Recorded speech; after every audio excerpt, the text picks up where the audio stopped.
Well, in the offensive against Daesh in Iraq, government forces backed by U.S. firepower and Peshmerga militia have moved into an eastern suburb of Mosul, Daesh's last major stronghold in the country. Gogjali is to the east of Mosul and is a major industrial sector. Several factories and buildings were captured from Daesh on Monday. Gogjali is considered the gate to retaking the city from 2 years of Daesh rule. The fighting between sides is reportedly intense, street-to-street urban combat. Now, Nick Davies-Jones is in Erbil, just kilometers from the front line with Daesh.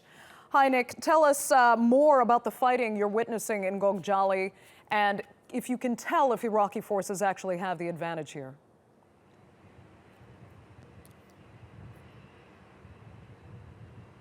Well, look, Gogjali is 7 kilometers away from the center of Mosul, and they did make a big push into the suburbs. It's an industrial sort of suburb to the city.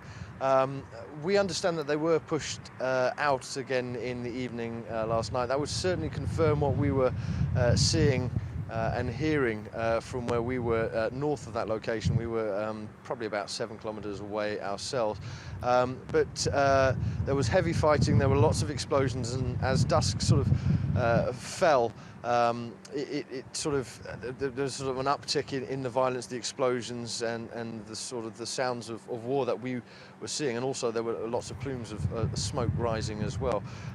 Elsewhere in the west, there's also been gains made by the Shia-backed government militias, the popular mobilization units. They've taken another 5 towns and will be expanding their operations to the Syria-Iraqi border to stem a flow of weapons and men coming towards Mosul. And Nick, how is the fighting affecting civilians in the area?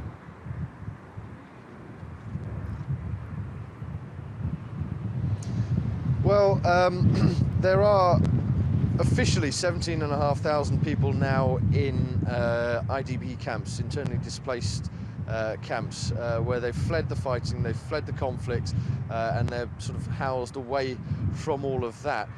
There are lots of camps still sort of under construction, they're being built, but unofficial sources that we have said that as many as 500 people have crossed from one area into another, and they're expecting probably another 3,000 to leave towards the east and across into the Kurdish region. Now, it's not just civilians who have been affected sort of by being forced out of their homes, but they've also come under the crossfire and the crosshairs of weapons and militias themselves. And